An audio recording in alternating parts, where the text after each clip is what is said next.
Good afternoon, everyone. Good afternoon. Thank you for braving the snow. It's been an adjustment, I think, for Father Frechette. He still has a bit of the glow from the sun in Haiti, which, if we keep him here long enough, will soon be gone. So I don't want to go back too pale. They'll wonder what happened to me. I know. Welcome again to On the Issues. This, as many of you know, is our continuing series of conversations with news and policymakers and people who are doing interesting, important work in this region and beyond. Today we are joined by Father Rick Frechette. He is the 2012 winner of the OPUS Prize, an award, $1 million award that goes to faith-based social innovators. And we're going to be talking to Father Rick about his work in Haiti in just a moment. But first, let's give him a warm welcome to Marquette University. Thank you. Thank you. Thank you very much. As many of you know, this is a Mission Week on the Marquette University campus, and we're recognizing the 10 recipients of the OPUS Prize, people who have a strong, abiding faith and a spirit of entrepreneurship and are together doing some pretty remarkable things with those skills. And we will talk about what Father Rick is doing in Haiti in just a moment.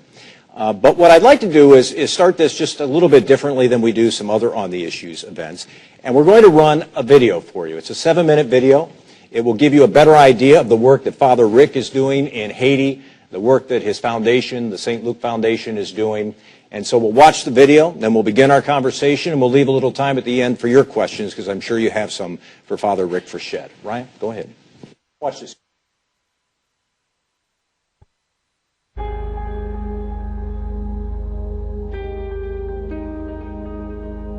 In older times, especially in the Catholic tradition, people who were really trying to aspire to great things kept a skull on their desk to be reminded how close you are to being that.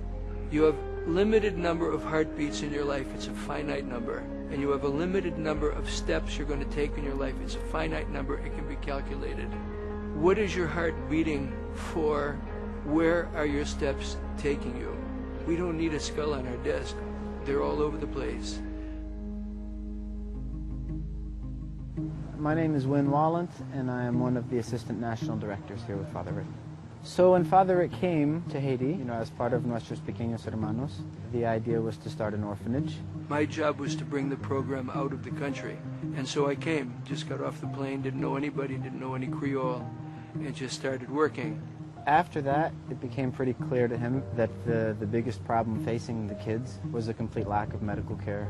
So that's how the first hospital began, as a hospice. I guess once you start giving dignified care to sick children, you very quickly come to the next step of saving their lives, especially when you're Father Rick. Father Rick decided to study medicine at 36. He was very brave. We started with just 2 pediatricians. Now we're a team of 15 pediatricians. We run the largest pediatric hospital in Haiti. I might say the only one.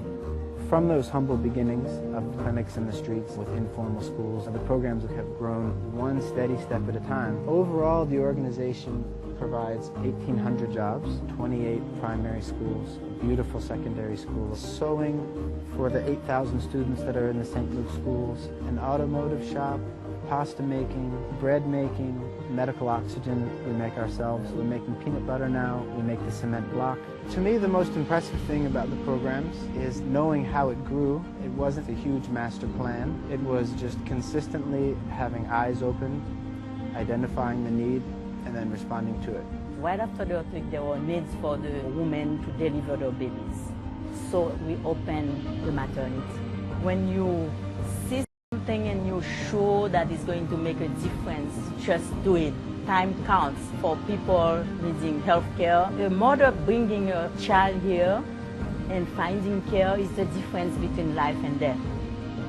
NPH takes care of children whose families are lost. We try to keep the nuclear family together, raise them all together so that they become uncles and aunts to each other's children and stay in their own country and offer back to their country what they can. That was the beginning of the St. Luke program. And the St. Luke is a completely native program. It's their culture. It's the bed they were born out of. My name is Jean-Francois. I lost my parents when I was 3 years old. For me, NPH is my family. That's the only thing that I have. when I'm working with those kids, I always remind that that was me. I was having people taking care of me, and that's why I gave all my heart. This is where I'm living. Who is talented? Who can you lean on? Who's going to stick to it no matter what happens? And then start putting the weight on them. Okay, here's your school, here are the keys, tell us what to do next. But what happens over time is a whole structure gets built up around people who are willing and able. Before, we didn't care about the other people in the street. But with Father Eric, now we care. Like before, I will never go in Cité Soleil. If Father Eric didn't explain me, we take them like a family. We work with them like a brother, like a sister. Cité Soleil is often referred to as the largest slum in the Western Hemisphere. It's a really challenging place. There's a complete lack of sanitation. There's a complete lack of infrastructure. A population of 400,000 people. We now began St. Mary's Hospital in Cité Soleil. If the people are supported and given opportunities in the way that Father Rick supports and gives opportunities, they'll be able to work it out. It won't be called the largest slum in the Western Hemisphere for very long. The philosophy, he used some time just to motivate us. If not us, who? If not now, when? The idea is to start and do something and do it well, and then slowly start to do it better. I'm the only foreigner in any position of authority, and I don't act or lead like I'm in authority. I pick up the dead from the streets like everybody else. I sweep the floor like everybody else. My bigger role is to completely enable, encourage, and educate, allow to come out the potential of the people here in Haiti, their visions, their dreams, their willingness to put all their heart and soul into the channels that will make the country a better place. We're at a moment now where if we can't find a way to finance Nuestros Pequeños Hermanos in the St. Luke programs, we're going to lose ground that it took 25 years to gain. It's a vision that we share. It's something new, and we are proud of it. We are very proud of doing it with Father Rick. He's changed so many things about how we think as healthcare providers. He's a transformative figure, and not only in Haiti, but I feel like in the world. We should be grateful to him for the work he's doing. He gives you this energy back to struggle, to battle, because he believes. If you're walking somewhere to preach, let your walking be your preaching. And Father Rick has been doing that for 25 years in Haiti alone. You know, if you could meet anyone in the world, who would it be? And if Father Rick isn't on your top 5, you better change your list. You got it wrong. He makes everyone that he comes in contact with want to be the best version of themselves. You can't help but be humbled by how hard he works, how devoted he is to the people, and how focused he remains on meeting the need. We would never have imagined this as the future, never, in a million years. You trust in God, you trust in the goodness of people, you trust their dreams, you trust their ideas, you trust that when we take any next step, guided by all the principles that we've used for all of these years, including the humility to listen to somebody else, that it leads you to a good place, no matter what.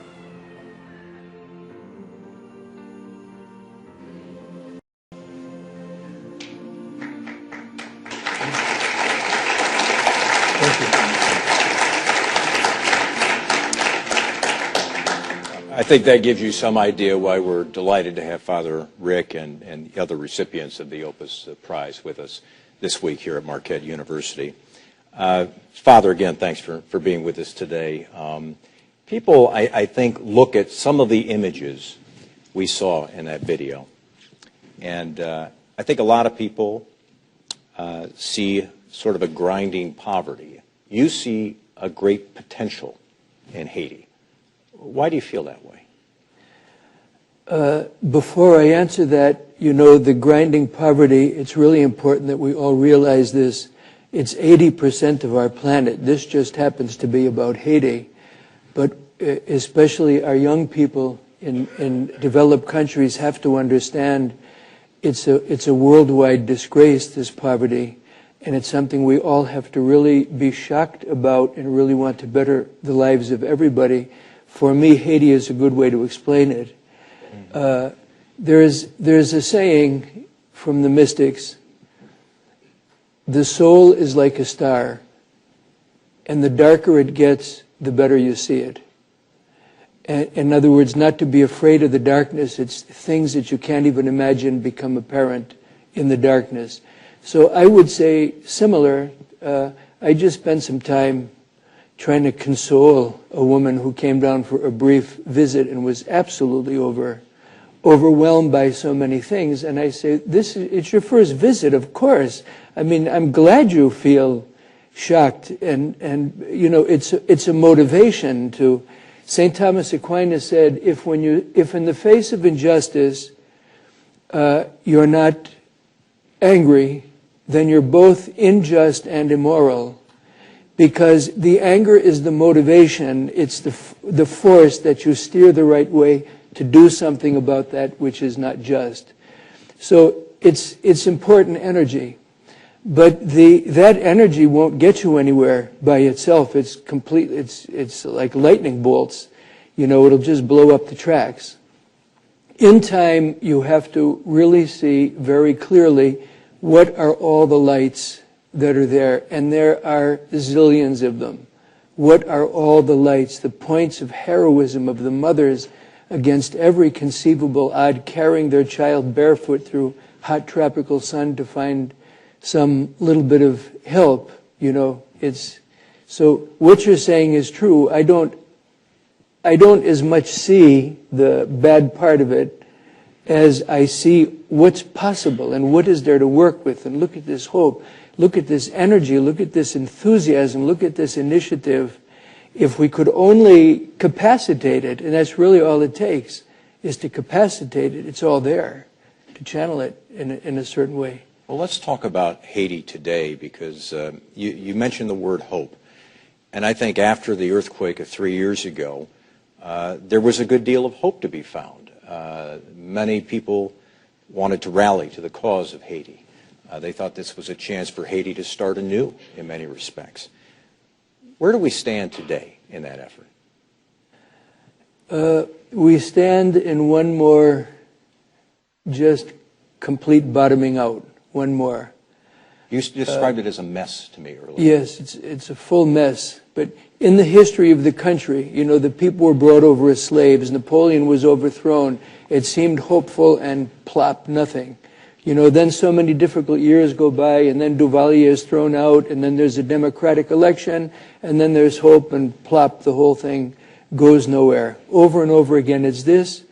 3 years ago, the earthquake brought worldwide attention and worldwide concern and tons of money, and the slogans were "Build Back Better," if you remember, and there was so much hope, and now 3 years later, it's just a complete mess still, unfortunately. It's repetitive, you know, it's repetitive. The hope that you're hanging on to is suddenly gone. It's something else. Why do you think it happened in this case? What has caused it to be a big mess? Why haven't we made more progress, based on your perspective? There's lots of reasons, but one is bureaucracy. Too many people that have to be involved in one decision. A lot of them aren't there. One is in Brazil, one is in New York, one is in Rome. You know, from huge multinational organizations, for example, they have to all agree. Things get really tied up. The grassroots things really work well in the lack of a fast response on the part of something gigantic. So a lot of things just get clogged. You know, there's some organizations, very big ones, I won't say the name, that have, you know, hundreds of millions of dollars for housing that haven't built a house. If you talk with them about it, they'll say, we can't build a house without title of the land. You know, imagine how it would look for me if we build 1,000 houses on land that there's no title, and then somebody shows up and says, that's my land, and they suddenly have 1,000 houses. You know, it's this kind of thing that keeps anything from happening. I would say, myself, in a disaster, all the rules change. All the rules change in a disaster. First of all, where you would make that kind of housing is absolutely not sought after property. Do you know what I mean? Nobody is going to come and say, I want that land. So a lot gets tangled up in bureaucracies that way, which are understandable but should be relaxed. But you know, trying to move a bureaucracy is trying to move an elephant or make an elephant turn on a dime. I mean, that's just a lot of work on its own. A lot of the money that supposedly came was government-to-government pledge, and it had conditions on it, like there had to be a new government in place, not the sitting government. And it took 2 years for there to be a new government in place.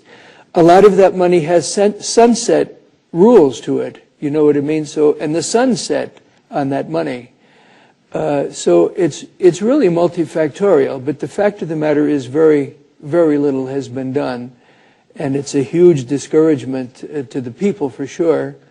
And it's hard to get geared up now to keep fighting for something better. They can see, can they not, the non-governmental organizations pulling out, people saying, well, we're done here, our work, whatever work that was, is done. For sure. That has to be incredibly yes, for disappointing sure. for the people for of sure. Haiti. For sure. There were something like 10,000 NGOs came after the earthquake, something like 10,000. They all had their very narrow and very time-limited intervention and are gone. Vast majorities of them are gone. When the budget is finished, it's finished. Yeah, so that's all part of it. It's just very unfortunate that Build Back Better led to build practically nothing, and we're in kind of like a gumbo soup all over again. How much of the problem is internal politics in Haiti, where you do not have agreement from the various factions in the community on the way forward? If you compare how difficult it is, even in the United States, on any issue, to move through huge divisive discussions and opinions, it's the same or worse, because in countries that aren't as developed, there can be a lot more strong-arming and a lot more foul play in trying to make a decision go one way or another than it's just human tendency where there's division and to fight for a certain way and to block the other way from going. For sure, politics is a big factor. We finally have a government with Michael Martelli, that we're all very hopeful. He seems very engaged. His wife, Sophia, seems very engaged. They've done a lot of very practical and concrete work in putting lighting around the city and putting different children in school. The question will all the other branches of power, will they line up behind him, or will they be obstacles for him? That's the big question. But for sure, like everywhere else, politics plays a big part in what gets done, what doesn't get done, how fast, and whether it happens at all. Put the conditions in Haiti today into context for us. You went to Haiti in 1987, arrived to work at an orphanage. Are conditions better today than they were when you arrived? No, not at all. If you visit and see the poverty, which sadly you'll see in so many places of the world, if you see the absolute poverty, you'll say, how could this possibly get worse? But it gets worse in ways that you would really have to think about all the side effects of poverty to know how it gets worse. I mean, first of all, the average annual income today is between $400 and $700 a year. The average annual income when I went to Haiti was between $400 and $700 US a year. It hasn't changed. But when I went to Haiti, the gourd was 18 to the dollar, the Haitian gourd. Today it's 42 or 43 to the Haitian dollar. Inflation keeps going. Everything is more expensive. You have the same almost nothing to work with. It's sort of like if you fall off a boat and you don't know how to swim and the boat isn't too far away, you dog paddle, you flop, you splash, you do everything you can to try to stay afloat to get near the boat. And this is sort of like over the years, the boat is just so much farther away that you don't even know how you're going to get to the boat. Drugs have come in. It's the nightmare of every country now. Drugs have come in. When drugs come in, they corrupt the legal systems. They corrupt all kinds of other systems. They get people hooked on the drugs so that they do what they do for a fix, and then you don't have to pay them. And then it leads to all the criminality of people who have a real physical and psychic craving for something and will do anything to get it. Changes everything. Guns, which have come in over the years. A gun in the hand of a trained person is a gun. A gun in the hand of a teenager who's frustrated and sick of it all is like a whole military regime. You know, it's different. The gun in the hand of the non-trained person. And everybody has guns down there. It's unbelievable. So the place becomes lawless and people kidnap in order to try to make money, you know, and it's a degeneration. Probably one that you wouldn't think about very much, but I sure think about it. The average age in the country is 16. I'll be 60 on my next birthday. I'm an anomaly in Haiti. People die at 48 or die at 50. I'm a revered senior when I'm over there. And when I land in Miami, I'm a yuppie again. I'm back to the baby boomers.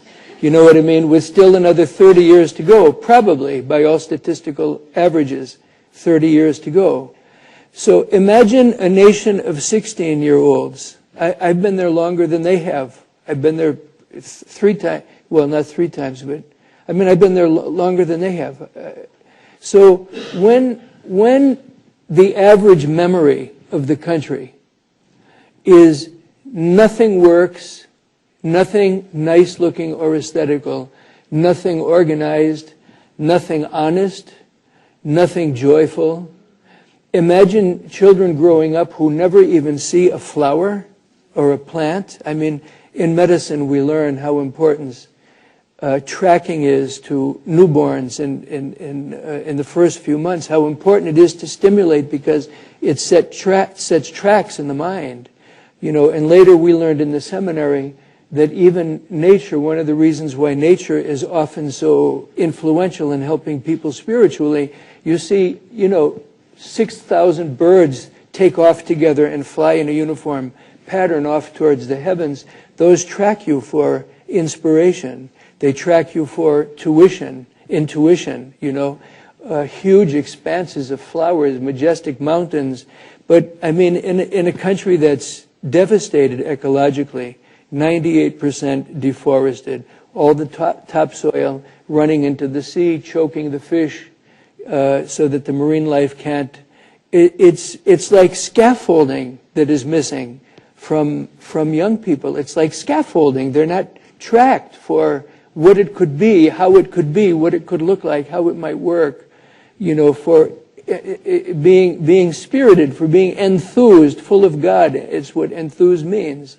It's just, for me, that's a tremendous poverty, tremendous poverty that's accumulated over all these years.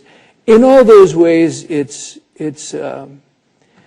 in addition to absolute poverty, you have all of those challenges on top of it. Haiti is not unique in that. Believe me, a lot of these are worldwide problems. The deforestation, the drugs, the lawlessness, a lot of it are worldwide problems, but this is a good lens to look at worldwide problems, I think. Hearing you describe Haiti today leads to my next question, and that is about the role and scope of the work you're doing. How you perceive your role, the foundation's role, and the scope of the work. Describe for us what all you're doing today. It's education, it's healthcare, it's a myriad of things. Yeah, I was sent there to take care of orphan and abandoned children, a work of Father William Wasson, who's from Phoenix and started a huge program in Mexico called Nuestros Pequeños Hermanos. That was my assignment when I went to Haiti.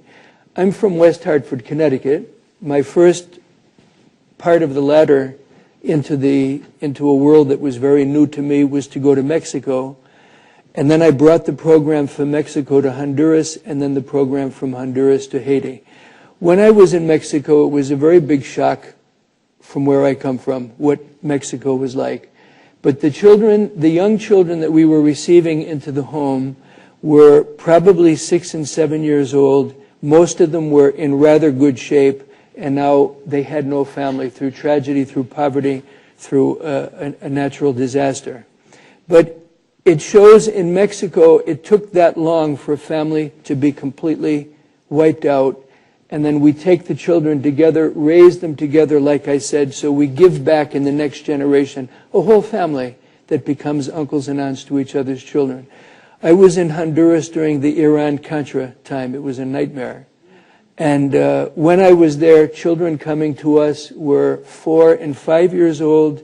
They had red hair. They were, because of malnutrition, they were not in great shape physically.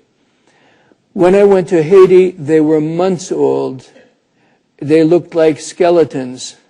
They were in so much trouble with a new disease. There was no name for it yet, which turned out to be HIV/AIDS. It was new when I got there, new on the scene. But it shows you without statistics. I mean, this is a way of living infant mortality, living average lifespan, it's a way of living it. It's completely different than in the statistics. We bury all the placentas from our maternity program. We don't know what else to do with them. Nobody else has that problem in the United States. What do we do with our placentas? We bury ours, and we bury all our dead. And I know our birth rate by the placentas that we bury, and I know our death rate by the dead that we bury. We know all these, living them. They're all living things. So in any case, that's what we went for. But the point is, in a country like that, where all the indicators of joblessness, of average annual income, of how long a child lives, how long a baby lives, when they're right in front of you, you go for one thing, but you wind up doing a lot of other things. So a lot of the children coming to us, we couldn't put them in the orphanage in a million years. They were dying. And we had to set up a completely different program for them to see how can we help them, even with this mysterious disease. The minute that this AZT showed up, when they were just trying this one drug at $800 a bottle, we bought it.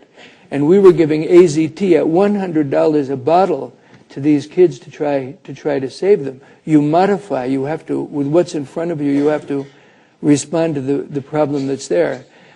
And so there, it put us into two different things. It put us into the usual thing we do: take 500 kids, put your arms around them in a big way, get them through school, teach them their manners, teach them to trust in God, try to give them some skill for when they go out so that they can do something, and at the same time trying to set up a medical program. Over the years, both became very involved. The medical program turned into a 100-bed hospital very fast in a refurbished building, which never had water and had no property, just the building itself and straight up. And then that led to building a new one. And then when we built a new one, we made really tremendous partnerships with Mayo Clinic in Rochester, Mayo Clinic in Phoenix, St. Jude's Cancer Center in Memphis. And then these people help you really develop because they have the skills much more than you have. That whole thing multiplies out into women's health centers, into field hospitals for cholera. My God, we've only had that for 3 years. We've had 30,000 patients just in our center. Learn as we go what to do, with cholera, Googling, looking for anything that might help you. So it expands and it expands and it expands. But the thing is, our big advantage is we raise children. That's what we do.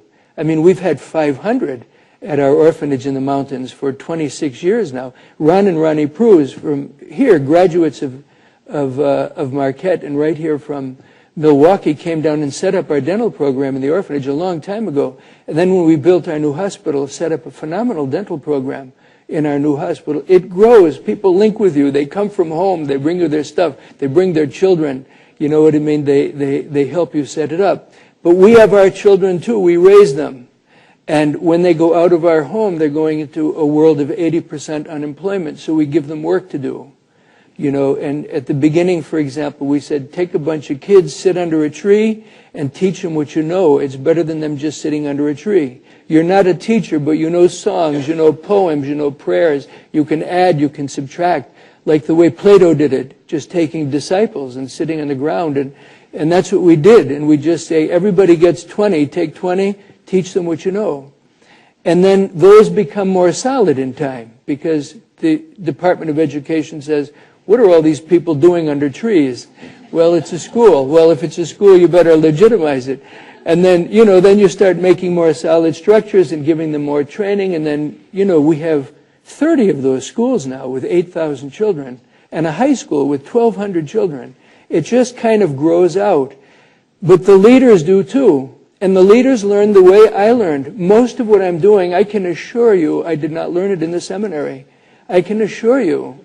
You know, the dealing with the dead and the burials and the strategizing with gang leaders in order to release hostages. And you do it as you go along. The problem is put square on your shoulders.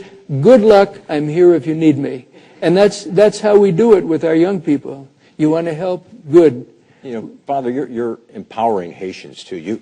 About 1,600 Haitians work on the various enterprises you just described? Yes, in our two programs. Father Wasson's huge program, which was the original program, and the St. Luke, which is the young people who grew up in Father Wasson's program, who are trying to have their own impact on Haiti by our helping them with the capacity at 1,600. I'm the only foreigner in any position of authority there. The only foreigner. I heard you say that. It's entirely Haitian run, entirely. And how have you been received? By the Haitian people, by the government, by the elites? How has that been? Oh, well, by the people, easily and smoothly by the people, for sure. By the elites, it always depends what position you're taking in the present conflict. I mean, for example, when we first went there, there was a big really fight over, do you teach in Creole or do you teach in French? Because French is the language of the oppressor and Creole is the native language. I know in other countries they've had this thing, you know, and we for sure wanted to teach in Creole, for sure. And that puts you at odds, believe me, it puts you at odds with people who are wondering, is this the beginning of communist infiltration? Is this somebody who now is going to try to turn over this whole social order? We finally compromised to do both for a very practical reason. You want to know what it is? Sure. If you only know Creole, you can't talk to anybody else in the world. All the world's libraries are closed to you. You're going to live in a world that's about this big. That's it. So you need to know French, and you need to know English, and you need to know Spanish, but French for sure in order to be a citizen of the world. But the point of the question is how you're received really depends on what you're up to. For example, there are people that try to go and do good down there, and there's lots of people doing really good things, but some get hounded and rounded right out. For example, some will go into a slum area, a very poor area, and they'll bring in people from Dominican Republic to build. Why would you ever do that when the Haitians need the work and can? Do you know what I mean? Or you'll say, this is my clinic, this is what, and then every time you leave the country yourself, you lock it and take the keys because you don't trust that anybody can manage what you're doing. Do you see what I mean? Yeah. So it really depends on your approach, really. How you're received by any of these stratas. And if you're really smart, you're monitoring all the time reaction to your approach in order to adjust it to increase your survival odds. You know, it's kind of that way. I have only two more questions that I'm going to ask, and then we'll open it up for your questions. One is, when I listen to you talk about Haiti, your message is one of some disappointment over what has not happened. To a country that you clearly love. I also know that there are times where you probably feel great satisfaction. You have great joy, I'm sure, sometimes seeing the success of your kids. But the question I have is, you're also out in the streets. You're picking up the dead, you're burying the dead, you're seeing too much disease, too much poverty. Do you grow weary in your mission? How do you stay energetic, stay optimistic? How does that happen for you? Well, I think first of all, for sure, I don't personally understand how anybody could do a work like that over a long haul without faith. I could understand how you would change somebody every 4 years or every 2 years, like they do in the embassy or they do in certain countries, but I don't in certain companies. But for sure, for me, if I didn't have faith, there's no way in heck that I could do it. That's for sure. Secondly, you just grow close to the people, and especially to your team, and you've been through thick and thin together, and you know, in time you have to try to make a sport of the problems. You know, they have to become like an opponent in baseball or an opponent in basketball or an opponent on a court. You know, in law, you have to learn that way. Things that I have found helpful after faith, because for sure it's the biggest one. It's really important to have a sense of humor. It's really, even if it's gallows humor, you rise above it and you can deal with it. You just don't freeze like a deer in the headlights or just become so overcome with emotion that you can't do the next thing. It's really, really helpful. To learn how to suppress and sublimate your immediate reactions, not repress, that's wrong. Suppress and sublimate.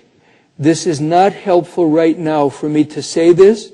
It's not helpful for me to do what I want to do with this reaction. My sadness is not helpful for me right now. Whatever it is, you suppress it deliberately and you say, I'm going to turn this into a different kind of energy, but not right now. I have to achieve this right now. What I've found helpful too is anticipating in your mind, because we're always running into terrible things. And when I'm called to one, I usually go slow, even if it's a medical emergency. I don't mean so slow as not to get there.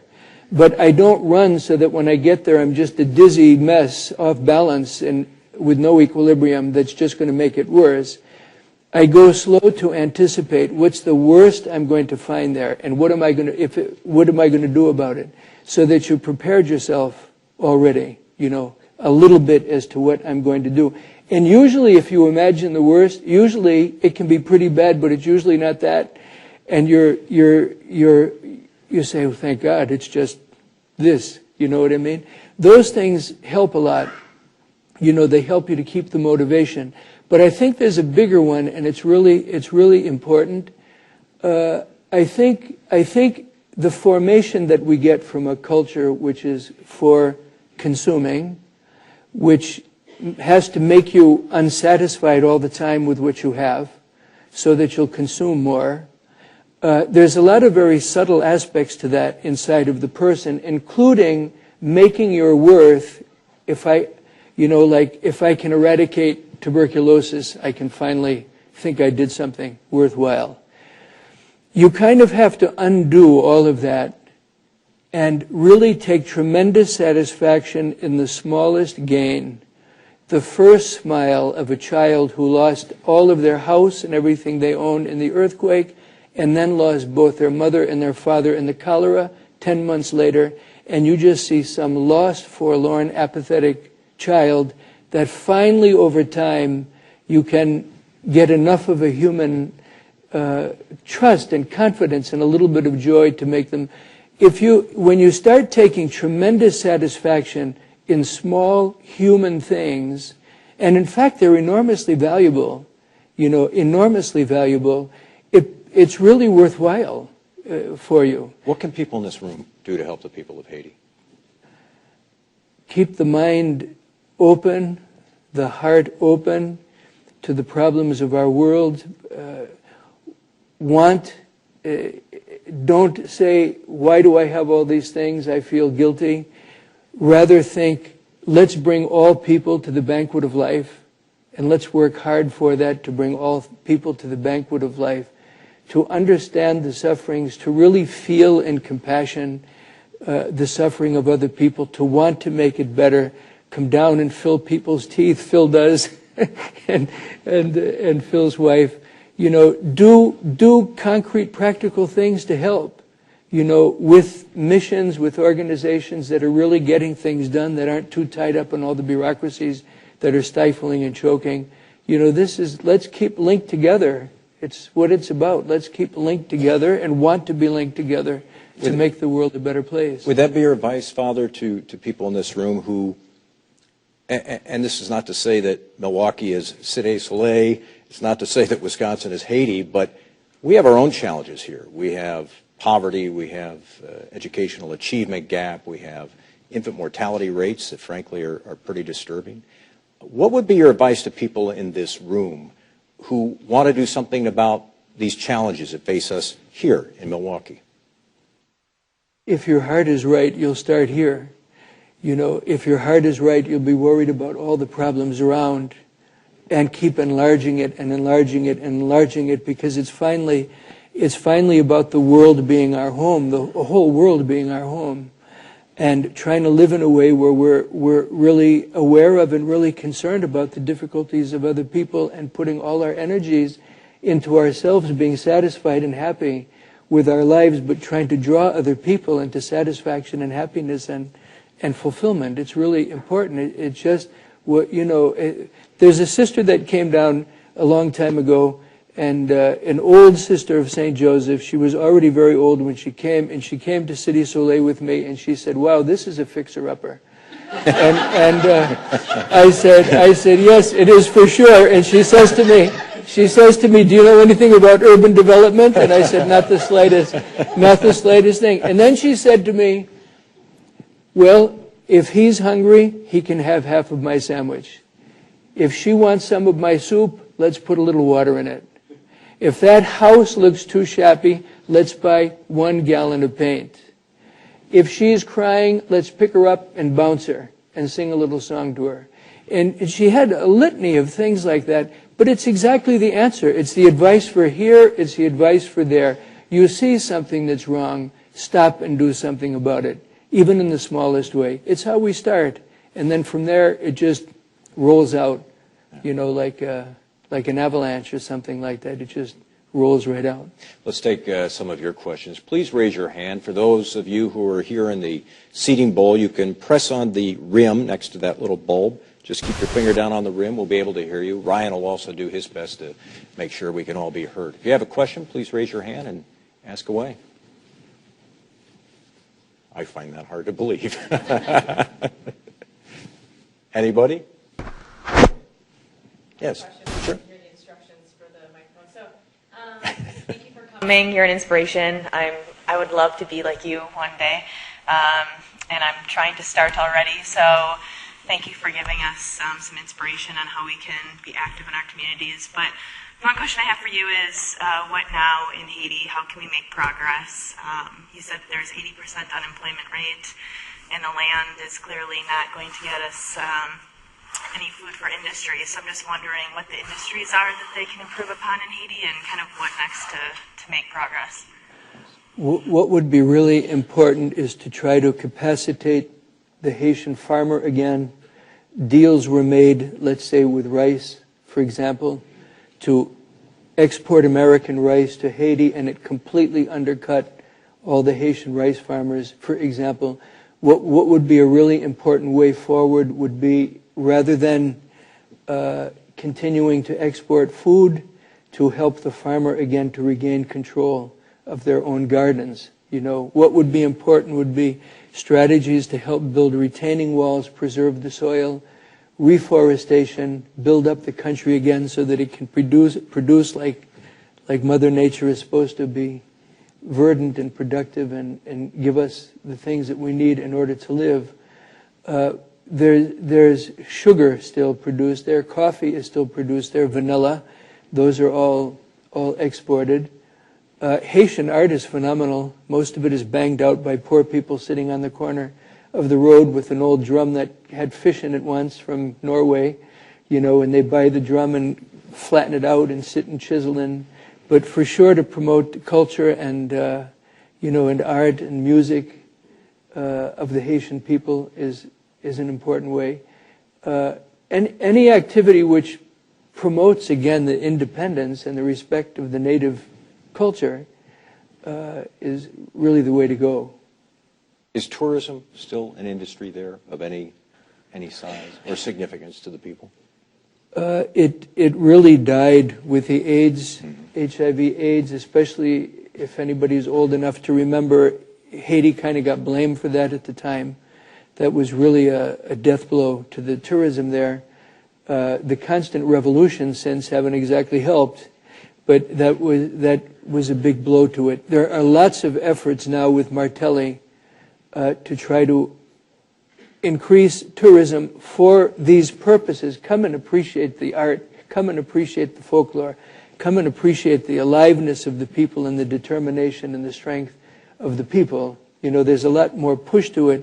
The trouble is, like I said, if you go and see all those things, it's hard to enjoy your pina colada, or it's hard to enjoy the beach when you finally get to it.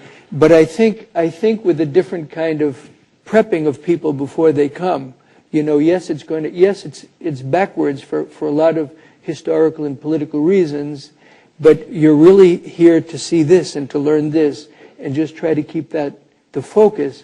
It might be able to work. It's a challenge, let's say, to have tourism there. One of the other challenges, and we were talking about this before we came downstairs, is there's an incredible brain drain in Haiti. So as you're talking about moving this country forward, some of the best and brightest are leaving. Not some, a lot of the best and brightest, as you described it, are leaving the country. It happened for a lot of years, 100,000 a year, 125,000 a year. It kind of got better around 2008, which is when the UN finally took control of the gangs and the kidnapping. 2004 to 2007 were nightmare years there, and I mean nightmare.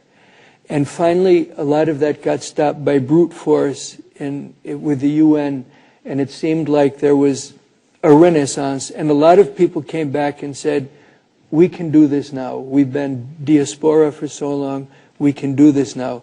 Then we had 3 hurricanes that following summer, which wreaked havoc on everything, and then you start to recover from those, and we had the earthquake, and then you barely begin to recover, then you have the cholera, and now you have another time of social disintegration. So it's going back again to that, to the people preferring to go out and to raise their children somewhere more predictable and more safe, unfortunately.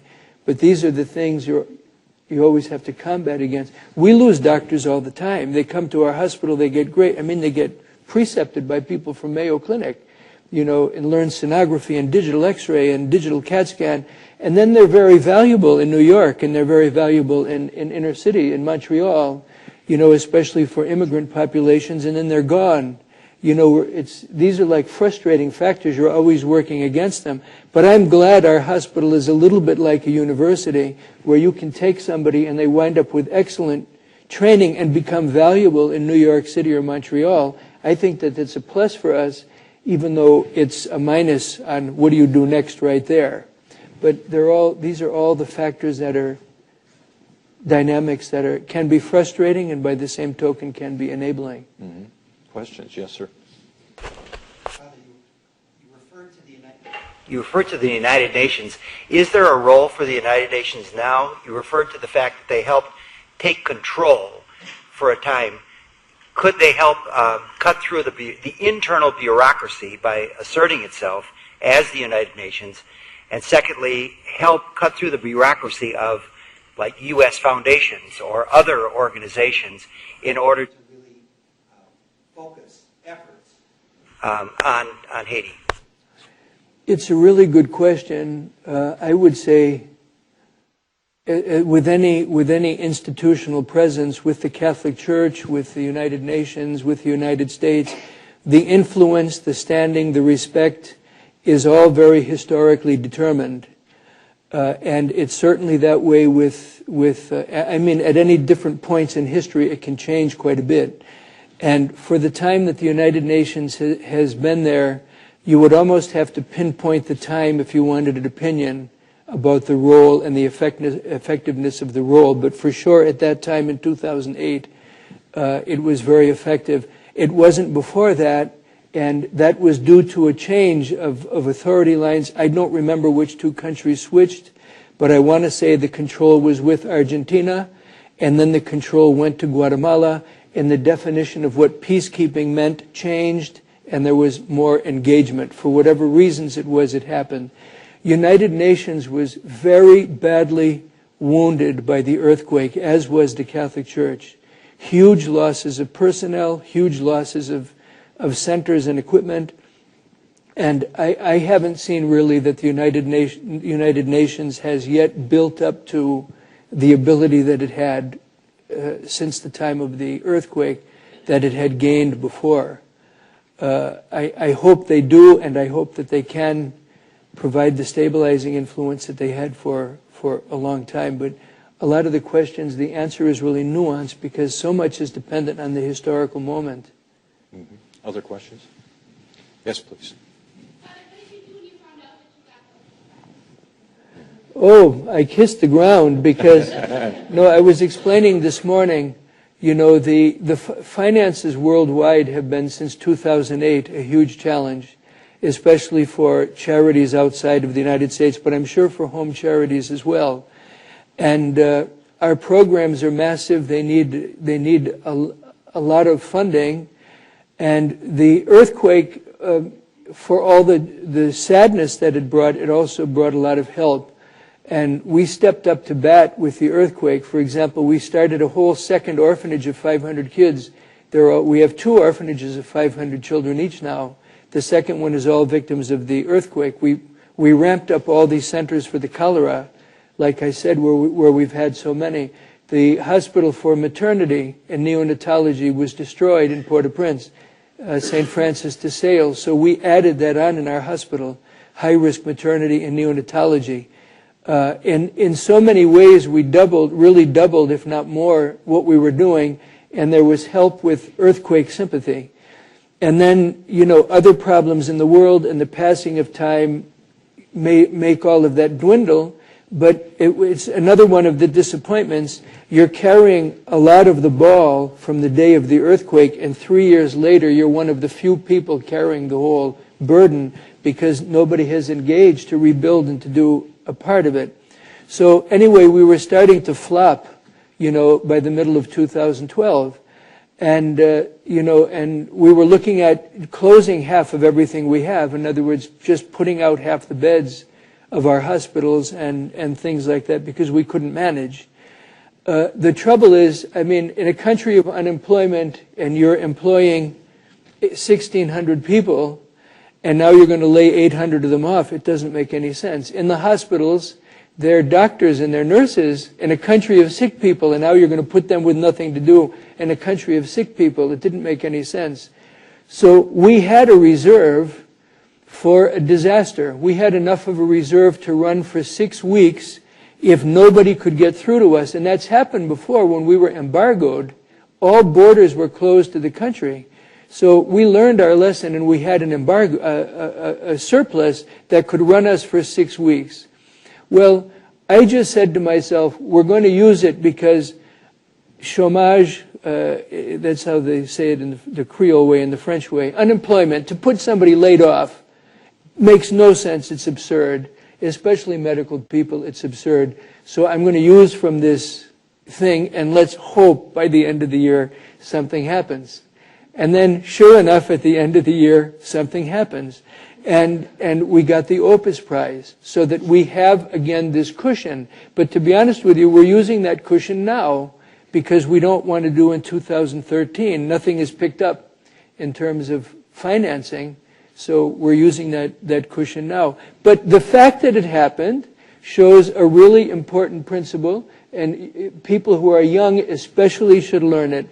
When you do the right thing, the next right thing happens. It always does. You can be sure of it. When you do the right thing, the next right thing happens. It's a really important tenet of the faith. But anyway, that's what happened with the OPUS. It kept us fully functioning for 2012, and now it's become a cushion again for our current year, into which we're only in January, by the way. But I stick to my tenet: when you do the right thing, the next right thing will happen. Other questions? Yes, sir.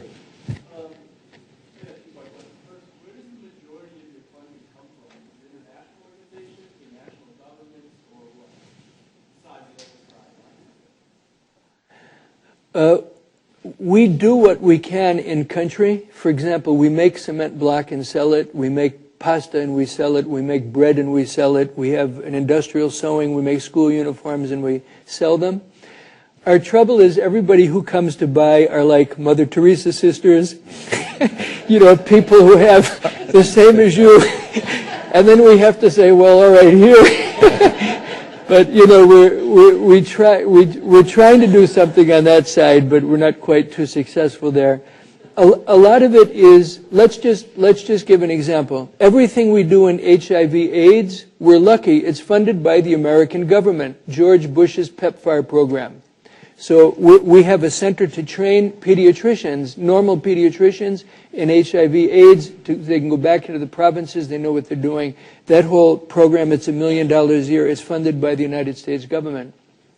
The people in Italy, including the Andrea Bocelli Foundation, which helped us set up maternity, high-risk maternity and neonatology in a rush, they fund that. So it's a $1 million program also, and they're continuing to fund that program. A lot of how we support the schools are the usual things. You've kind of seen them. Would you give $25 a month to help a child? Would you give $30 a month to help a child? We do a lot of that, and probably 35% of our income for the schools and the orphanages are from those kind of things. So it's kind of scattered. We try to do grant applications. You better have a lot of time and you better have a lot of paper if you want to do grant applications. It's really a good way to go, but you better have time and you better have paper. But it's kind of scattershot. You have to be working at all angles all the time. I'm sure Father Scott Pilartz has to do the same thing to keep Marquette going. You have to have a lot of irons in the fire. One final quick question, if we want to. Oh, I'm sorry. Is that okay? I'm sorry about that. Can we scoot over? Yeah, and we'll take that one final question. I got here a little late, so I might have missed a lot of that.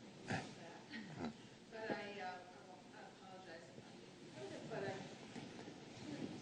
I wonder if you've heard about a woman in Milwaukee named Gigi Pomerantz who was doing composting toilets in Haiti, which would have really helped if that had been there during the epidemic of cholera, for one thing.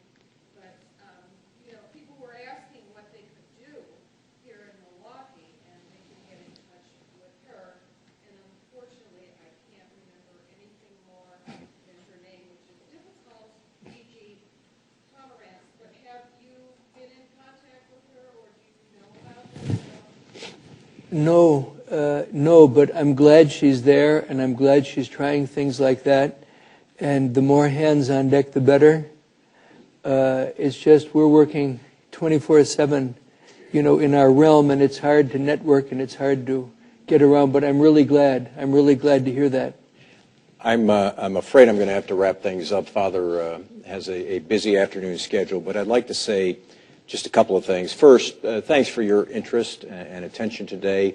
And if you enjoyed hearing Father's story, we'll be doing this again on Thursday as part of Mission Week. We'll have Maggie Barankitsky, who will be here, and she is from Burundi, and her story is equally as inspiring as Father Frechette's, and I hope you'll join us 12:15 on Thursday.